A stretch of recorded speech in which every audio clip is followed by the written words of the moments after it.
खबरों की खबर is sponsored by SS public school Mirganj Gopalganj branch Machhagar Lachhiram.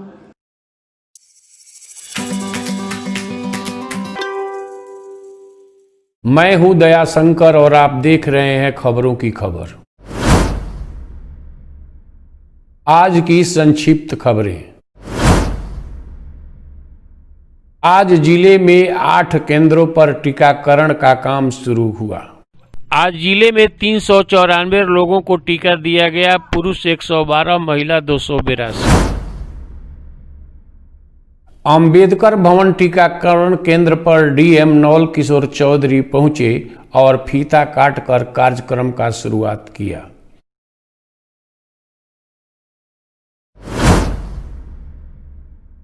Ambedkar भवन से डीएम चौधरी सुमन अस्पताल गए, वहां भी मुआयना किया और उसके बाद फुलवरिया के लिए निकल पड़े।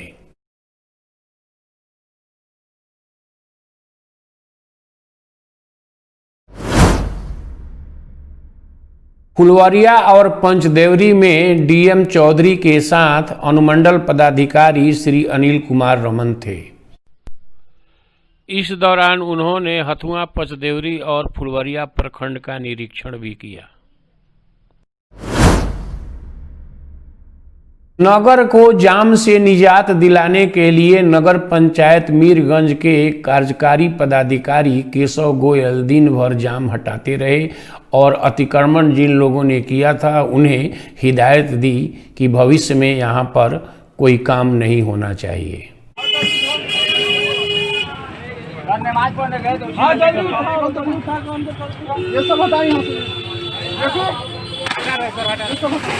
हटाइए इसको, हटाइए सब आप जितना भी आता तो बताइए।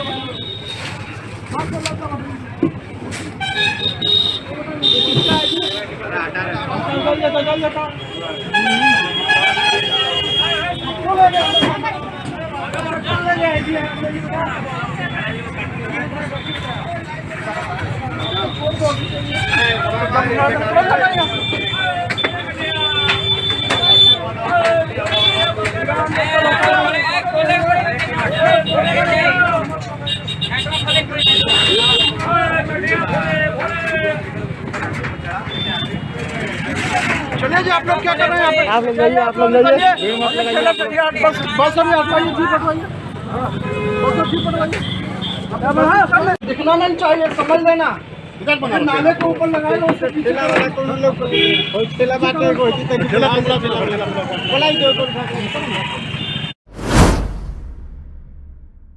जैसा कि आप जानते हैं, अनुमंडल पदाधिकारी अनिल कुमार रमन के आने के पहले मीरगंज राजेंद्र चौक पर हमेशा जाम रहता था, जिसको अनुमंडल पदाधिकारी ने हटवाया और उनकी प्रायोरिटी में हमेशा नगर की यातायात व्यवस्था रही है। नाटक, टीवी और फिल्म के कलाकार अखिलेंद्र मिश्रा की काव्य संग्रह अखिलामित्रम प्रकाशित हो चुकी है। इसकी फ्री बुकिंग अनंग प्रकाशन के द्वारा की जा रही है।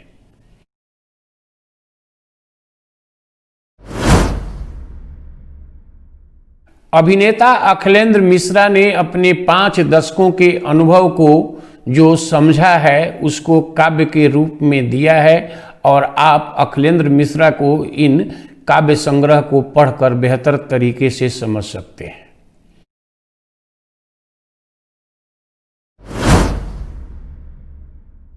भारतीय जनता पार्टी ने अपने पार्टी के प्रवक्ता पूर्व सांसद शाहनवाज हुसैन को विधान परिषद उपचुनाव में टिकट दिया है।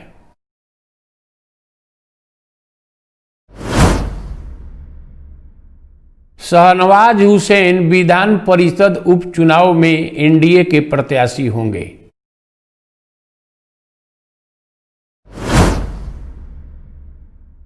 जैसे ही शाहनवाज हुसैन के नाम की घोषणा हुई है, भारतीय जनता पार्टी के नेता कार्यकर्ता उन्हें सोशल मीडिया पर बधाई दे रहे हैं।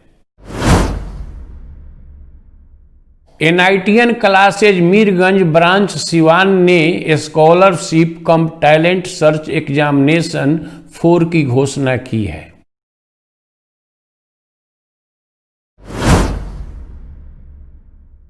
NITN क्लासेज के डायरेक्टर प्रकाश गुप्ता ने बताया कि इस परीक्षा में शामिल होने के लिए कोई फी नहीं देना होगा, यानी कि आवेदन निःशुल्क होगा और इसमें जो बच्चे क्वालिफाई करेंगे उसमें प्रथम पुरस्कार 2001 रुपया, द्वितीय पुरस्कार 1501 रुपया, तृतीय पुरस्कार 1001 रुपया दिया जाएगा।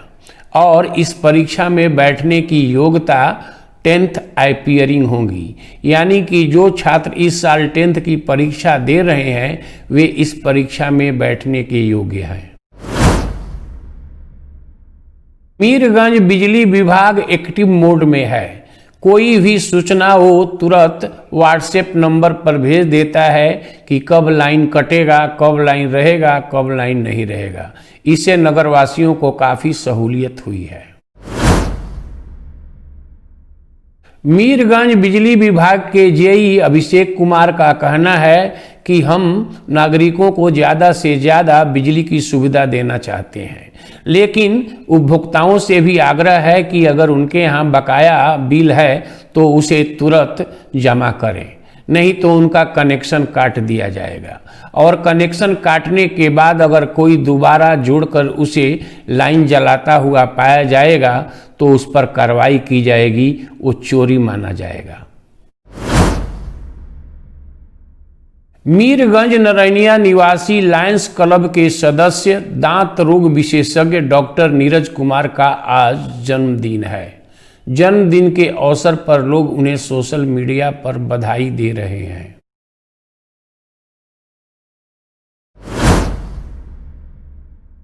आज SS पब्लिक स्कूल मीरगंज का 20वां स्थापना दिवस है। इस मौके पर विद्यालय प्रबंधन ने सभी शिक्षकों, अभिभावकों और छात्रों को शुभकामनाएं दी है। ठंड थमने का नाम नहीं ले रही है। आज 5वें दिन भी ठंड का कहर जारी है। कड़ाके के ठंड के कारण आज ज्यादा लोग सड़कों पर दिखाई नहीं दिए और शाम होते ही लोग अपने अपने घरों में दुबक गए। डॉक्टर आलोक कुमार सुमन का प्रयास रंग लाया और अब थावे टोल पर किसानों को कोई टैक्स नहीं देना होगा। जैसा कि आप जानते हैं, सांसद सुमन ने गडकरी जो परिवहन मंत्री हैं उनके पास पत्र लिखा था और किसानों की समस्या के ओर उनका ध्यान दिलाया था।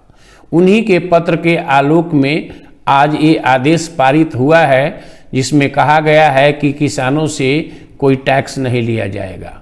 वहीं 20 किलोमीटर के रेंज में रहने वाले लोगों को पास दिया जाएगा और उनसे मात्र 50% ही टैक्स लिया जाएगा। और डॉक्टर सुमन ने बताया कि जो 50% टैक्स लेने की बात है तो वो केवल व्यावसायिक गाड़ियों से ही ली जाएगी।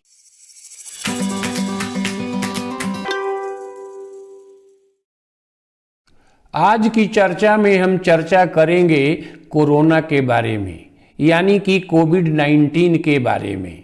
जैसा कि आप जानते हैं, भारत में आज कोविड-19 का वैक्सीनेशन हो रहा है। ये वैक्सीनेशन होने से लोगों को उम्मीद जगी है कि अब कोरोना पर अंकुश लग जाएगा, लेकिन इस पर भी कुछ राजनीति हो रही है। कुछ राजनेता कह रहे हैं कि वे वैक्सीनेशन नहीं कराएंगे। इससे लोगों के मन में ऊहापोह की स्थिति उत्पन्न हो रही है। हालांकि प्रथम चरण में केवल स्वास्थ्य कर्मियों को ही टीका देने की बात है, जिसकी शुरुआत आज हो गई है। आज पूरे भारत में वैक्सीनेशन का काम शुरू हुआ है। यहाँ मैं आपको बता दूं कि जब ऊहापोह की स्थिति होती है, जैसे रसिया में स्थिति थी, तो पुतिन ने सबसे पहले अपने बेटी को टीका दिलवाया था। यहाँ भारत के नेताओं को भी चाहिए और प्रशासनिक पदाधिकारियों को भी चाहिए कि पहल करते हुए उन्हें स्वयं टीकाकरण कराना चाहिए, ताकि जो लोग सरकार को और टीका पर उंगली उठा रहे हैं वो उंगली उठाना बंद कर दें और उस पर राजनीति जो हो रही है वो राजनीति होनी बंद हो जाए। क्योंकि आप जानते हैं, वैसे कोविड-19 चीन में ही शुरू हो गया था नवंबर महीने में, इसीलिए इसको हम कोविड-19 के नाम से जानते हैं। लेकिन जैसा कि आप जानते हैं भारत में ये जीवाणु जनवरी के बाद आया था और भारत में इसको संज्ञान में जनवरी के बाद में लिया गया और मार्च से स्कूल बंद हो गए। यानी कि वैज्ञानिकों ने तकरीबन 10 महीने तक प्रयास किया और प्रयास करने के बाद कोवैक्सीन और कोविशील्ड नामक 2 टीका आए हैं जिसको लोगों को दिया जा रहा है। इसलिए सभी लोगों को इस टीका को लेना चाहिए। ये टीका कोरोना से लड़ने में मदद करेगा, ये हमें सुरक्षित करेगा। आज की चर्चा में बस इतना ही।